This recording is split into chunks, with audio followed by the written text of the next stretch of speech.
Txoriak Santi Meabe bilbotarrarerak ziren. Txori hezitzaile finenetekoa zen. Bombarekin txoriak berez askatu ziren, baina horretik ere, 1935 kartzelatik itzuli zenean, Meabek berak libre utzi zituen, txoriek. Kaiala zabaldu eta air izan zeuek ere libre. Esan da, Meaberen aburuz, kostaldean ezitako txoriak ziren honenak. Itxasoaren kontra kantatzen ikasten zutelako. Normandian zegoelarik ere, Errepublikako errefuxiatuen zaintzaz arduratuta. Txoriak hasten zituen eta haien kantuarekin baresten zituen gerrarako nekeak. Santi Meabe Tomas Meabe aintzindari sozialistaren aina zen. Maitasunak ekarri zuen herrira.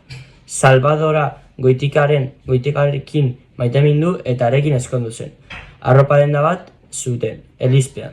Santi Meaberi Orbela deitzen zioten burlaz. Izan ere, bilakaera politiko bitxia izan zuen. Hasieran nazionalista izan zen, EAJ-koa. Etxetik zetorkion tradizioari jarraituz. Urteak igaro ahala, EAE-ANV-ko sortzaileetako bat izan zen, eta azkenik alderdi sozialistan bukatu zuen, hargatik Orbelarena.